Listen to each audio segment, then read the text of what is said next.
오늘 하나님께서 우리에게 주시는 말씀은 신약성경 로마서 15장 1절로 7절의 말씀입니다. 받들어 읽습니다. 믿음이 강한 우리는 마땅히 믿음이 약한 자의 약점을 담당하고 자기를 기쁘게 하지 아니할 것이라. 우리 각 사람이 이웃을 기쁘게 하되 선을 이루고 덕을 세우도록 할지니라. 그리스도께서도 자기를 기쁘게 하지 아니하셨나니 기록된 바 주를 비방하는 자들의 비방이 내게 미쳤다 나이다 함과 같으니라. 무엇이든지 전에 기록된 바는 우리의 교훈을 위하여 기록된 것이니 우리로 하여금 인내로 또는 성경의 위로로 소망을 가지게 함이니라. 이제 인내와 위로의 하나님이 너희로 그리스도 예수를 본받아 서로 뜻이 같게 하여 주사 한 마음과 한 입으로 하나님 곧 우리 주 예수 그리스도의 아버지께 영광을 돌리게 하려 하노라. 그러므로 그리스도께서 우리를 받아 하나님께 영광을 돌리심과 같이 너희도 서로 받으라. 아멘. 귀한 찬양 감사합니다. 저는 우리 조국 대한민국을 사랑합니다. 그리고 제가 한국인이라는 사실을 매우 자랑스럽게 여깁니다. 이렇게 작은 땅덩어리에 적은 인구임에도 불구하고 각계각층에서 세계를 깜짝 놀래키는 놀라운 인물들과 또 기업들이 속출하고 있는 것을 보면 참 자부심을 느낍니다. 그런데 유독이 오랫동안 발전이 없고 어떤 때는 내가 이 나라 백성임이 부끄럽게 만드는 분야가 있으니 그것이 바로 정치입니다. 최근에 정부 여당이 보이고 있는 이 추태는 어렵사리 차려준 밥상을 스스로 걷어차는 격이 되어서 참 안타깝기 그지없습니다. 그런가 하면 야당 역시 대선 패배를 만회할 수 있는 절호의 기회가 왔음에도 불구하고 또 그들 또한 집안 싸움에 여념이 없는 모습을 보면서 피장파장이다 하는 생각을 갖게 됩니다. 그럼에도 불구하고 우리는 그들의 통치를 받고 지배하에 있어야 된다는 사실이 참 안타까울 따름이죠. 여러분도 들어보셨겠지만 우리 한국 사람은 모래알과 같은 민족이다 하는 이야기 들어보셨죠.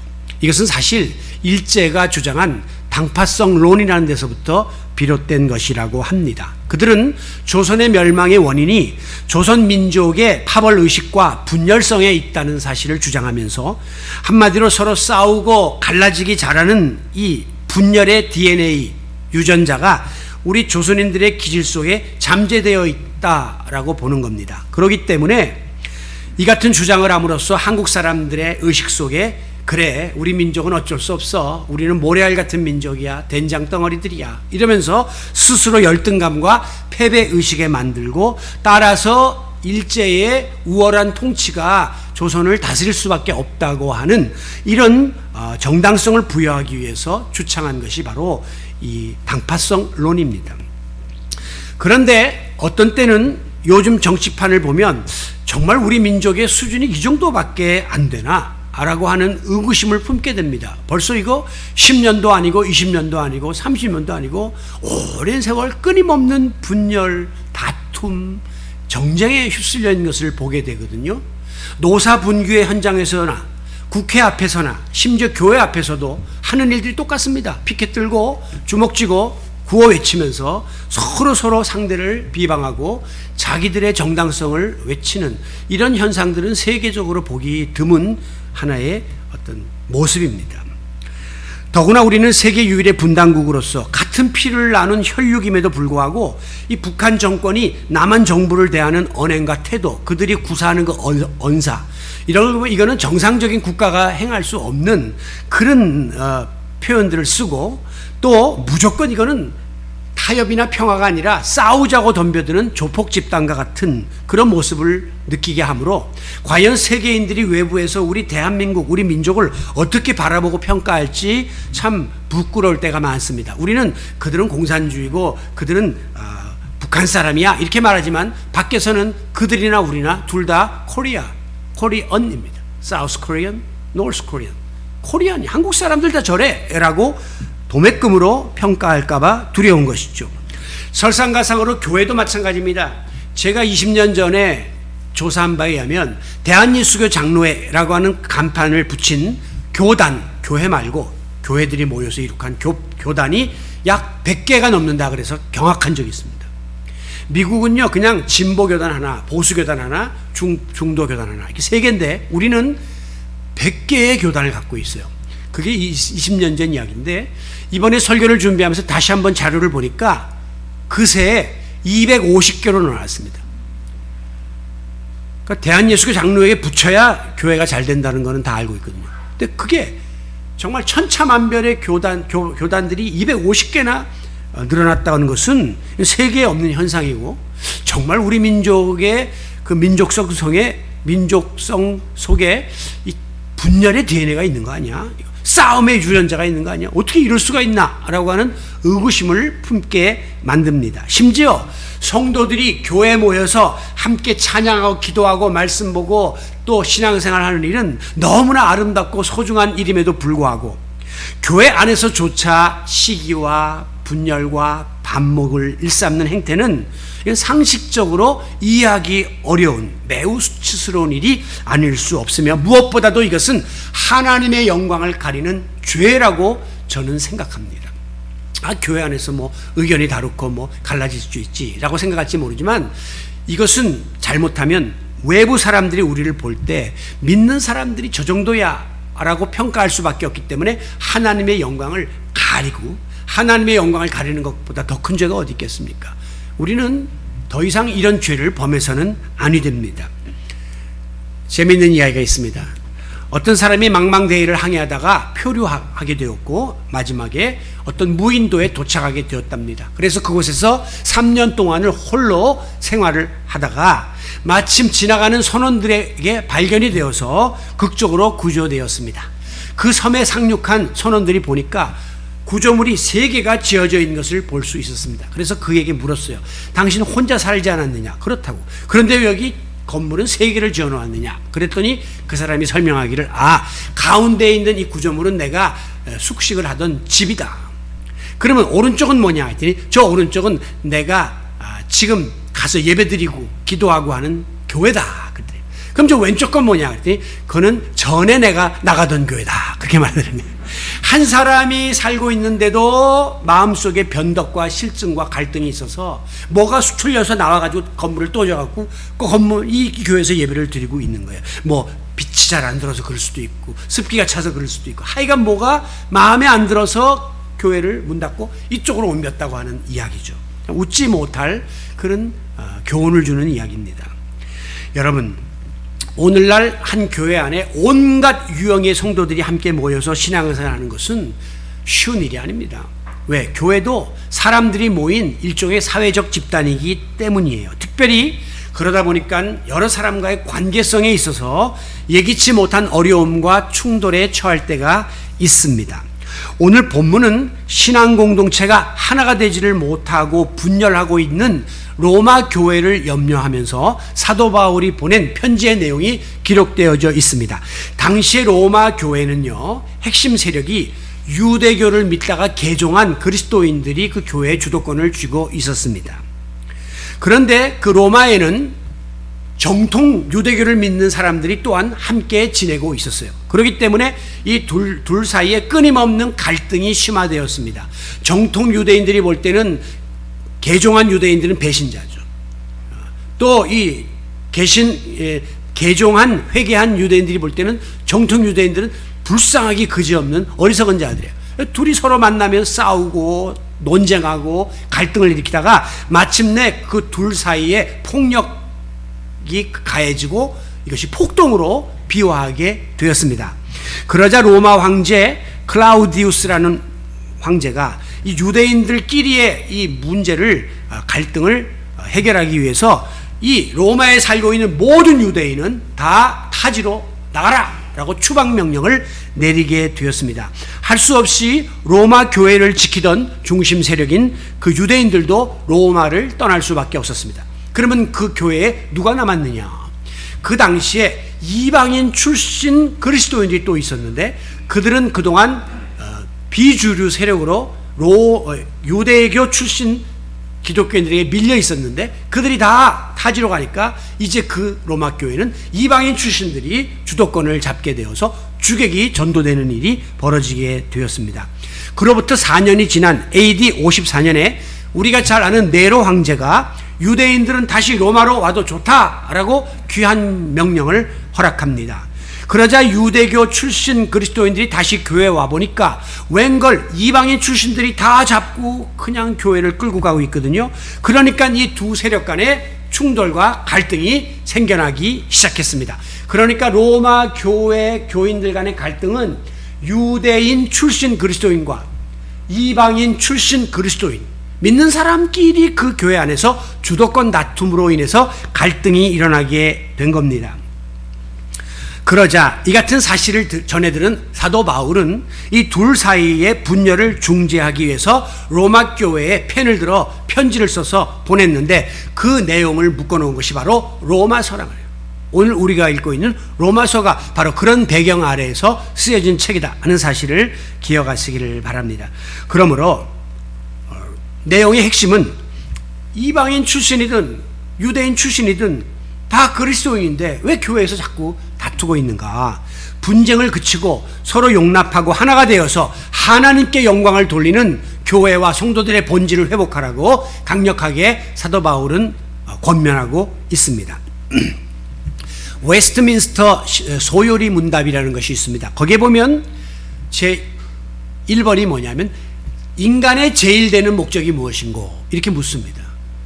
우리 사람의 최고의 의무와 본분은 답은 하나님을 영화롭게 하는 것입니다 라고 나와 있어요. 즉 하나님께 영광 돌리는 것이 우리가 이 땅에 존재하는 이유라고 하는 것이에요. 그래서 많은 사람들이 하나님께 영광 돌리는 삶을 살고자 노력하는데 우리는 흔히 하나님께 영광을 돌린다 그러면 굉장히 거창한 일을 해야 되는 줄로 착각을 합니다. 정말 하던 일 다 때려치고 목사가 된다든가 말이에요. 내 집을 다 팔아서 하나님께 바친다든가 말이에요. 이런 일을 해야지 하나님께 영광을 돌리는 것으로 착각을 하는데 그렇지 않습니다. 오늘 본문 5절 후반절에 보면 믿는 자들이 서로 뜻을 함께하고 마음을 묻고 나오죠. 한 마음과 한 입으로 하나님께 영광을 돌리게 하라. 이 말은 뭐예요?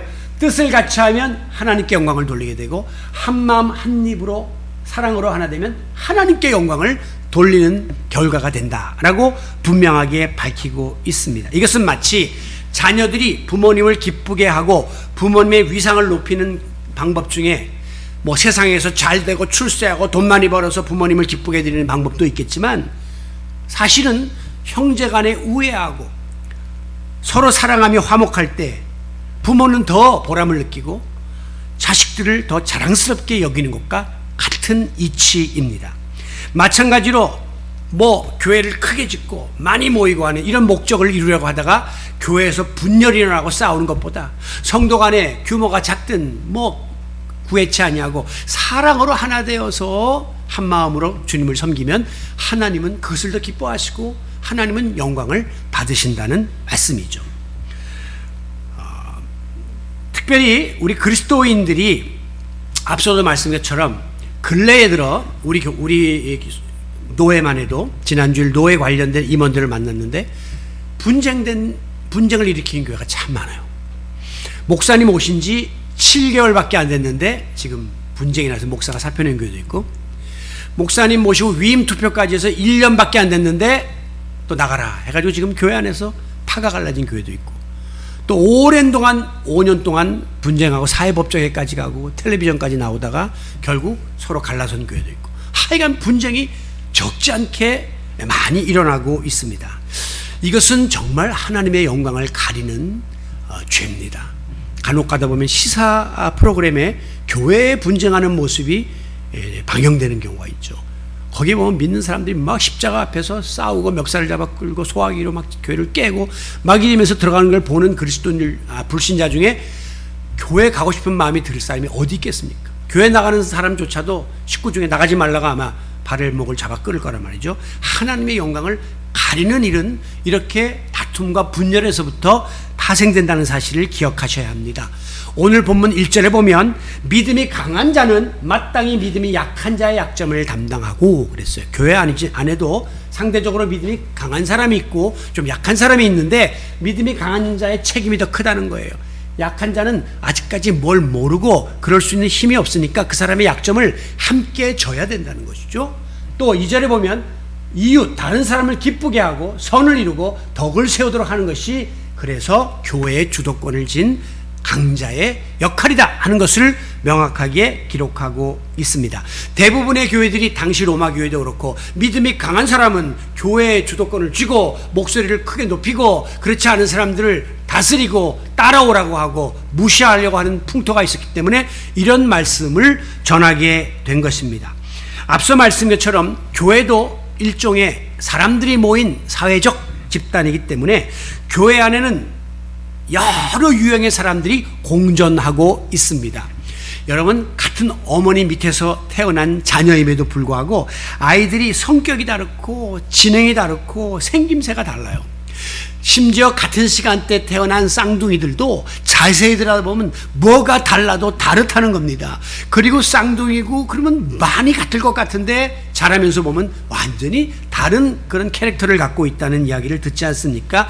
하물며 교회 공동체에 모인 성도들이 믿음의 수준이나 생활 환경이나 교육의 수준이나 성품이나 취향이 각각 다를 수밖에 없는 것은 지극히 정상적이고 당연한 겁니다. 이거를 이제 우리가 예수의 이름으로 신앙 안에서 하나로 묶어서 나가는 것이죠. 그러니까 교회 안에서 스타일이 다른 신앙 형태를 가진 분들에게 여러분들이 평가하거나 손가락질할 필요가 없어요. 가끔 목사님이 손 들라는데 손 안 드는 분 있죠. 저분은 은혜가 없어요. 아니요, 괜찮아요. 드는 게 어색한 분은 할 수 없는 거예요. 아멘 크게 하는 사람이 하면 속으로만 아멘 하는 사람이 있고요. 찬송가를 열렬하게 박수치며 부르는 사람이 하면 고요한 가운데 가사를 곱씹는 사람들이 있기 때문에 예배의 스타일을 한쪽으로만 몰아가는 것은 그렇게 바람직하지 않아요. 우리 교회는 다양한 모든 여러분의 예배에 임하는 자세를 인정합니다. 왜? 스타일이 중요한 게 아니라 중심이 하나님을 향하면 되는 거예요. 한 마음으로 하나님께 예배하면 되기 때문입니다. 백인, 백색이라는 말이 있습니다. 백사람 다 색깔이 다 틀립니다.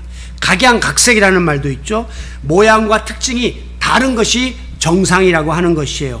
천차만별, 상황과 수준도 다 다르고 나름대로 차이가 나는 것이 우리의 삶이고 공동체입니다.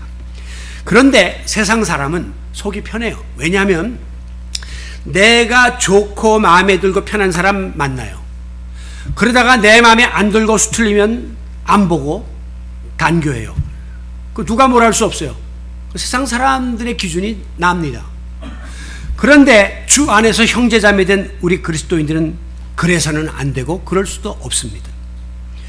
제가 지난주일도 교회 공동체를 가족에다가 비유했는데 여러분 식구들을 보기 싫다고 나하고 안 맞는다고 연 끊고 호적에서 팔 수 없잖아요. 그냥 내가 품고 함께 가야 될 일종의 숙명적 관계예요. 우리에게 그리스도인에게 주어진 의무예요. 믿음이 강한 사람, 믿음이 약한 사람을 돌봐야 된대요. 그리고 자기 유익을 구하지 말고 상대방 마음에 편하도록 해야 하는 것이 그리스도인의 책무라는 것입니다. 우리에게 주어진 거룩한 부담. 집안 식구 중에 어려운 그런 사람이 계속해서 존재하는데도 불구하고 같이 가야 되는 것은 주어진 무거운 짐이죠. 그러나 짊어져야 한다는 겁니다. 마찬가지로 공동체 안에 나보다 여러 가지 면에서 부족하고 연약한 사람이 있다 손치더라도 나는 그를 이해하고 양보하고 기꺼이 품을 수 있는, 그리고 나의 유익을 드러내기보다는 상대를 위하고 공동체의 유익을 드러내려 하는 것, 이것이 바로 그리스도인의 본분임을 오늘 본문은 핵심적으로 우리들에게 교훈하고 있습니다. 그러므로 교회 안에 성도들 간에 혹시 어떤 문제나 갈등과 충돌이 생겼을 때 무조건 내 입장에서 바라보고 생각하고 판단하고 주장하는 것은 금물이에요. 공동체의 덕을 세우고 선을 이루는 일이 아닙니다. 영적으로 말하면 그것은 미성숙한 신앙의 증거입니다. 우리는 가끔 교회에서 큰 소리를 내고 자기 주장하는 사람을 굉장히 믿음이 좋은 사람으로 착각하지만 깊이 들어가 보면 그것은 미성숙함을 스스로 인정하는 모습이에요.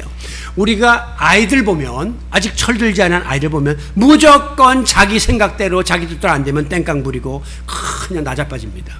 그런데 성숙하면 때로는 그렇지 않아도 받아들이고 양보하고 기다리고 배려하는 것을 볼 수 있죠. 성숙함이란 바로 그런 자세를 지녀야 하는 것입니다. 그렇기 때문에 좀 시간이 걸릴 수 있고 좀 마음이 불편할 수 있지만 궁극적으로는 교회 공동체의 덕을 세우고 궁극적으로는 하나님의 영광을 위해서 내가 이와 같은 희생을 감수해야 한다는 것입니다. 만약에 저 사람이 나와 다르다고 해서 내가 원하는 수준에 못 미친다고 해서 무시하고 배척하고 공격하면 그 사람은 죽고 내가 살 것 같지만 결론은 공멸, 둘 다 망합니다. 저는 교회 안에서 그런 케이스들을 많이 봤어요. 서로 이제 분쟁이 생겨서 막 이렇게 해서 어떤 한 분이 손들고 끝났습니다. 그러면 그렇지 않은 사람은 교회에서 승승장구할 것 같지만 언젠가 보면 그분도 또다시 나중에 함께 사라지는 것을 수없이 보았습니다. 갈라디아 5장 15절에 보면 만일 서로 물고 먹으면 피차 멸망할까 조심하라. 우리 신학교 때 이 말씀을 암송하면서 피멸조 그랬어요. 피차 멸망할까 조심하라. 서로 물고 뜯으면 승자가 있고 패자가 있을 것 같지만 그리스도 안에서는 둘 다 패자라는 거죠. 믿는 사람끼리 다투는 것은 또 피를 나눈 형제자매끼리 재판을 해갖고 승소했다 손치더라도 둘 다 상처뿐인 영광이고 승자가 없는 거예요. 둘 다 패자일 뿐이라는 사실을 명심하시기 바랍니다. 아프리카의 어떤 탐험가가 일정한 구역을 정해놓고 한 종의 동물들을 하나씩 제거해 나가기 시작했습니다. 먼저 새가 너무 시끄러운 거예요. 왁왁왁 아프리카에. 그래서 새들을 다 잡아 죽였습니다. 그랬더니 너무 조용해서 좋기는 좋은데 시간이 지나다 보니까 이 정글이 무슨 공동묘지같이 삭막해서 견딜 수가 없더라는 것입니다. 두 번째는 이 나무 저 나무를 타고 다니는 원숭이들을 다 잡아서 제거해 버렸습니다. 그랬더니 처음에는 나무를 꺾지도 않고 나무가 잘 자라고 좋은 줄 알았는데 원숭이들이 주로 약한 나무보다 큰 나무들을 타고 다니면서 꺾기도 하고 상하기도 했는데 그냥 내버려뒀더니 큰 나무만 밀림에 무성하고 작은 나무는 다 고사되는 일이 벌어지게 되고 말더라는 거죠. 원숭이들이 적당히 꺾어줘야 밸런스가 맞아서 이 생태계가 파괴되지 않더라는 것입니다. 악어를 다 잡아 죽였습니다. 그랬더니 물고기들이 다 죽는 거예요. 무슨 일인가 알아봤더니 악어가 살던 웅덩이의 물고기들은 악어의 배설물을 먹고 살았는데 악어가 없어지니까 물고기들이 연쇄 반응으로 먹이 사슬 관계가 파괴되더라는 것입니다. 뱀들을 다 잡아 죽였습니다. 그랬더니 조금 있더니 쥐와 두더지 같은 설치류들이 다니면서 온갖 구멍을 다 내놓고 숲을 병들게 만들어버리고 말았다는 것입니다. 우리는 여기에서 하나님이 창조하신 피조 세계는 모든 것이 공존할 때, 함께 더불어 거할 때 비로소 질서가 유지된다는 것을 알게 됩니다. 우리가 때때로 장기 중에 일부를 제거합니다. 그래서 어떤 분은 나는 쓸개가 없어, 나는 또 신장이 없어, 이렇게 말씀하는데 그래도 우리가 다 평상시에 지내는 데는 건강이 없지만 제일 문제가 될 때가 언제냐면 높은 고지에 올라갈 때. 그래서 전투기 조종사들은 그 기능이 하나도 없으면 절대 합격할 수가 없고요. 우주여행 갈 때 그 기능이 없으면 몸의 밸런스가 유지되지 않기 때문에 건강에 어려움이 있어서 쓸모가 없어 보여도 그게 다 우리 몸에 달려 있다고 하는 것입니다. 마찬가지로 공동체 안에 나와 맞지 않는 여러 유형의 사람들이 함께 지내는 것은 참 어렵고 불편한 일이기도 하지만 동시에 그것은 나의 신앙 성장을 위해서 필요한 일이고 영적인 훈련을 위해서 아주 중요한 과제예요. 그래서 더 많이 기도하게 되고 더 많이 양보하게 되고 참게 되고 그러면서 우리의 신앙이 더 성숙한 자리에 나갈 수 있게 되는 것입니다. 우리가 가끔 가다가 집안에서 속썩이는 그런 배우자나 자식들이 있으면 기도할 때 하나님 저 가시를 왜 나에게 주셨나요? 아우 저 십자가 이러는데 그게 맞아요. 그 가시 때문에 사도 바울처럼 내가 더 하나님 앞에 가까이 나가게 되고 그 십자가 때문에 내가 더 겸허하게 되고 얼른 보면 그런 게 다 없으면 순탄할 것 같지만 있음으로 내가 나 될 수 있다는 사실을 기억하시고 감사하시기를 바랍니다. 그러므로 만약 나와 맞지 않고 불편한 사람은 배제하고 그렇지 않은 사람들하고만 내가 지내는 것을 선호하게 되면 당장은 편하고 좋아 보일지 모르지만 균형 잡힌 인간관계에 파괴가 오고 바람직한 신앙생활이 이루어지지 못하게 됩니다. 식단도 마찬가지입니다. 내가 맛있는 거, 육류만 먹는다든가 야채만 먹는다든가 이렇게 먹으면 내 입에는 좋지만 건강한 밸런스를 잃게 되는 것이에요. 좋든 싫든 입에 쓰든 달든 골고루 다 접해야 나중에 건강에 유익한 것처럼 인간관계도 바로 그 같은 유익이 우리에게 있다는 사실을 기억하시기 바랍니다. 그런데 문제는 우리 인간은 감정을 지닌 존재이기 때문에 이런 넓은 마음, 이런 너그러운 자세를 지니기가 너무너무 어렵다고 하는 것입니다.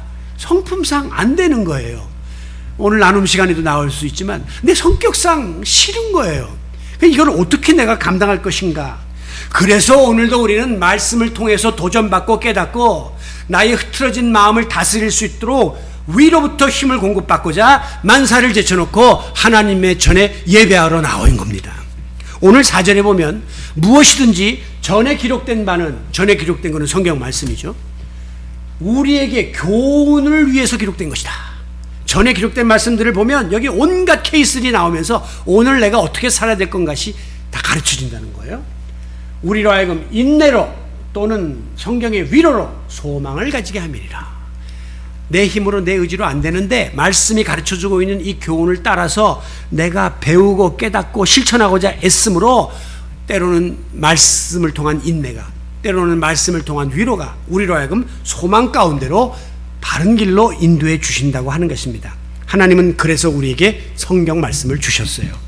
이 땅에서 우리가 비록 육신을 입고 살지만 세상과 죄의 유혹을 이기고 하나님 나라의 백성으로 살려면 이렇게 살아야 된다라고 바른 길을 제시해 주고 있고요. 또 우리가 승리의 삶을 살 수 있도록 말씀을 통해서 능력을 공급해 주십니다. 그러므로 우리 그리스도인들은 어려운 상황에 처하면 인간적인 방법을 찾으려고 애쓰기 이전에 무릎 꿇어 하나님의 말씀 펴놓고 말씀 속에서 끊임없이 문제 해결의 실마리를 찾고자 노력해야 합니다. 저가 주례한 쌍이 한 100쌍은 될 거예요. 생각이 다 안 나는데 꼭 제가 마지막에 성경책을 줘요. 그리고 신랑이 끼고 나가도록 합니다. 왜? 어렵고 힘들 때마다 오늘 주신 말씀 혹은 고린도서 13장 사랑은 언제나 오래 참고 온유하고 화내지 성내지 말고 거기 보면 모든 것을 견딘다, 덮는다, 허다한 허물을 덮는다. 이 말씀 펴놓으면 또 서록서록 옛날 생각이 나고 또 사랑에 대한 의미를 되새기면서 결혼의 위기를 극복해 나갈 수 있는 것과 마찬가지로 여러분이 인간관계에서 어려움이 올 때마다 무릎 꿇어 기도하고 말씀 펴놓고 말씀이 우리에게 가이드라인을 주는 대로 따라가면 우리는 얼마든지 이 어려운 문제들의 실마리를 풀어갈 수 있는 줄로 믿습니다. 분명한 것은 앞서 제가 말씀드린 것처럼 분열은 죄입니다. 다툼은 사탄의 역사입니다. 절대 성령의 역사가 우리를 다투게 만들거나 갈리게 만들지 않아요. 성령은 하나 되게 하는 역사죠. 그러면 로마 교회가 왜 그때 이방인 출신과 유대인 출신 그리스도인들끼리 한 예수를 믿으면서 싸움을 했습니까? 복음에 대한 본질의 문제가 아니라 누가 주도권을 잡느냐, 어느 파 사람들이 이 교회의 핵심이 되는가, 이것 때문에 부수적인 문제 때문에 싸운 거란 말이죠. 그들을 향해서 당신들은 개인의 유익을 추구하기 전에 말씀 속에 담겨있는 하나님의 뜻을 바로 깨닫고 그것을 지켜야 합니다. 이렇게 사도 바울이 강력하게 권면하고 있는 것입니다. 저는 세상의 불신자들의 집단, 거기는 답이 안 나올 수 있다고 생각합니다. 정치인들이 왜 싸우냐, 서두에 말씀드렸지만 그럴 수밖에 없는 게 그건 이익 집단이기 때문에 야당은 여당을, 여당은 야당을 끊임없이 폄하시키고 자기들 주장을 내세워야만 정권을 잡고 계속해서 자기들이 생존할 수 있기 때문에 그들은 끊임없는 평행선을 달려갈 수밖에 없는 것이 정치의 이치예요. 그러나 오늘 예수 믿고 주 안에서 하나 된 우리 그리스도인들 사이에서 여러 가지 어려운 갈등과 분열이 일어나는 것은 그건 조금만 더 내가 참고 인내하고 위로하면 얼마든지 극복할 수 있는 성질의 것이라는 겁니다. 다시 말해서 죽고 사는 문제가 달린 게 아니거든요. 그런데 거기까지 가는 것이 너무 어려워서 우리가 이렇게 고민을 하고 또 중간에 어려움을 경험하곤 하는 것입니다. 그래서 오늘 본문 5절은 그 답을 주고 있어요. 인내와 위로의 하나님은 인내와 위로의 주체이신데 그분이 너희로 서로 뜻이 같게 하여 주사. 그러니까 하나님이 그렇게 해 주셔야 된다는 거죠. 내 힘으로, 내 의지로, 내 스타일로 안 되니까 성령의 도우심 가운데에 이렇게 인내할 수 있고 위로할 수 있는 그런 힘을 공급받아야 한다는 것입니다. 그래서 이것이 우리가 일종의 은사라고 하는 거예요. 넓은 힘에서 사랑의 은사가 우리에게 임해야 정말 모든 것을 이해하고 품을 수 있는 힘을 얻게 되는 것입니다. 내가 참아야지 라고 해서 참아지는 게 아니더라는 거예요. 이 일을 악물고 몇 번 결심하는데 눈에 보이면 터지는 거예요. 내가 위로해야지 한다고 위로할 수 있는 것이 아니라는 거죠.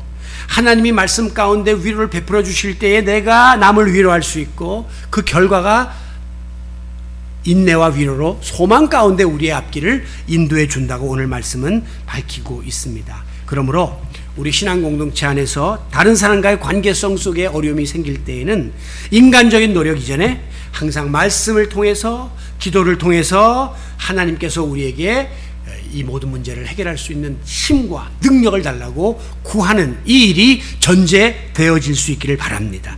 좀 더 구체적으로 말씀드리면 우리가 이 같은 하나님의 말씀에 순종하려면 믿음의 주요 온전케 하시는 이인 예수 그리스도를 바라보고 주님을 본받는 일에 힘써야 한다는 것이죠. 그래서 5절에 보니까 너희로 그리스도 예수를 본받는다는 것은 카피하라는 거예요. 예수님 그대로 따라가라는 거예요. 어떤 예수님의 모습을 그리스도께서 우리를 우리를 용납하여 하나님께 영광을 돌리심과 같이 우리도 주님처럼 주님 닮은 모습으로 살아가야 된다는 거예요. 그게 바로 그리스도인이라는 단어 속에 담겨 있는 뜻입니다. 크리스찬, 그리스도인은 그리스도의 사람, 예수 그리스도를 믿는 사람. 그러므로 우리는 주님의 발자취를 따라가는 제자의 삶을 살아야 한다는 것이죠. 그렇게 될 때에 마치 우리 예수님이 도저히 용납할 수 없는 죄인들임에도 불구하고 우리를 용납하심 같이, 그래서 하나님께 영광을 돌린 같이 우리도 그런 삶을 살아갈 수 있다고 말씀하고 있습니다. 오늘 본문 뒤에 12절에 보면 구약성경 이사야 11장 10절의 말씀이 이어지고 있는데요. 거기에 보면 이새의 뿌리 곧 열방을 다스리기 위하여 일어난 이가 있으니, 열방을 다스리고 통치하기 위해서 왕으로 오시는 이가 있으니 누굽니까? 예수 그리스도죠. 열방이 그에게 소망을 두리라. 예수 그리스도 안에서 예수 그리스도로 인하여 모든 열방과 세계가 평화를 이룰 수 있다라고 말씀하고 있습니다. 그러므로 지금 로마 교회 안에서 대립하고 있는 이방인 출신이든 유대인 출신이든 열방인데, 모든 열방이 민족의 출신과 상관없이 그리스도 안에서 열방을 다스리는 자 안에서 하나 될 수 있음을 밝히면서 주 안에서 하나 되라고 강력하게 바울은 권면하고 있습니다. 여러분, 정상적인 사람이 장애인들의 고충을 이해하려면 가끔 휠체어를 타고 인도를 한번 가봅니다. 그러면 막 둔턱이 있고 뭐 얼마나 장애인들이 어려운가를 체험하게 되죠. 안대를 하고 지하철을 타봅니다. 그러면 얼마나 장애인들이 고통 가운데 지하철을 타는지를 체험하게 됩니다. 마찬가지로 죄 없으신 하나님의 아들 예수 그리스도가 인간의 몸을 입고 이 땅에 오신 이유는 뭐예요? 우리 인간사를 체험하시는 거예요. 몸소 우리 인간들이 겪는 모든 일들을 다 체험하셨기 때문에, 예수님은 우리를 다 그리고 받으셔서 용납하셨기 때문에 우리가 예수님을 본받기만 하면 우리도 세상에 이해 못할 사람이 없고 용서 못할 사람이 없는 거예요. 왜? 내가 주님께로부터 무조건적인 용납을 받았는데 내가 누구를 제한하고 평가할 자격이 없다는 걸 알기 때문에 나도 똑같이 모든 것을 다 쏟아부을 수 있게 되는 것입니다. 아무쪼록 하나님의 말씀을 통해서 하나됨의 소중함을 깨달은 우리들은 인내와 위로의 능력을 위로부터 공급받을 뿐 아니라 자신을 비우고 낮추고 자기의 몸을 희생하기까지 우리를 용서하신 예수 그리스도를 본받아 무조건 다른 이들을 받아들일 수 있는 주님의 제자들이 되시기를 바랍니다. 오늘 말씀을 마무리합니다. 결론은 7절이에요. 그리스도께서 우리를 받아 우리를 용납하여 하나님께 영광을 돌리심과 같이 예수 그리스도를 본받아 너희도 서로 받으라, 이렇게 결론을 내리고 있습니다. 너희도 서로 받으라. 우리말이 참 어려워요. 제가 얼마 전에 교회 앞에 있는 싸다김밥이라는 곳에 가가지고 참치김밥을 샀는데 4,000원이더라고요. 그 다음 며칠 있다가 또 이쪽 앞에 있는 다음 김밥이라고 또 다른 데 가서 또 똑같이 참치김밥을 샀는데 4,000원이 들어요. 그 제가 아니 싸다 김밥이면 3,800원이든 3,500원이든 좀 싸야지 똑같을 바에는 이름을 싸다라고 했나 했는데 알고 보니까 그게 cheap, 싸다는 게 아니라 가격이 싸다는 게 아니라 김밥을 싼다, 김밥을 많은 집이다, 싸다 김밥, 김밥 많은 집, 그 뜻인 거예요. 그러니까 가격이 똑같죠. 마찬가지로 결론은 서로 받아라. 근데 이거 잘못 이해하면 그래 서로 받고 그냥 너는 너 나는 나 넘어뜨리라는 말씀인가 라고 해서 원어를 잘 살펴보니까 서로 받으라는 말은 곁으로 데려가라, 영접하라, 형제와 가족으로 받아들이라, 함께 먹으라 라고 하는 의미가 있습니다. 영어에서는 accept, 그러니까 피차 간에 이해하고 용납하고 포용하라, 그런 의미가 담겨져 있는 것입니다. 어떤 사람이 나와 다른 생각을 가지고 있어서 견해에 대립이 생겼습니다. 문제가 생겼습니다. 그때 끝까지 내 주장을 해갖고 저 사람을 이겨먹어서 저 사람을 누르려고 덤벼들면 끊임없는 분쟁은 평행선이에요. 그러나 먼저 저 사람의 있는 모습 그대로 인정하는 거야. 아, 저분이 저럴 수밖에 없는, 또 저런 생각을 갖고 있구나 하는 것을 인정하고 그냥 받아들이려고 노력하면 자연스럽게 문제는 해결되는 거죠. 여러분, 왜 저 사람 나만 못할까? 왜 저런 생각을 할까라고 자꾸 평가하고 비판하면 문제 해결이 안 됩니다.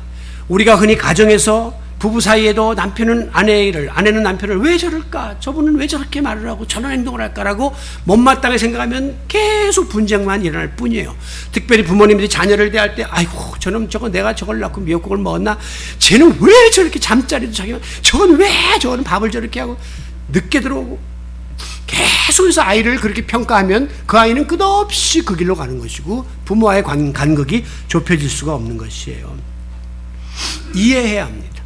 이해는 영어에서 understand, under 밑에서 stand 선다, 아래에 서서 봐야 된다는 거예요.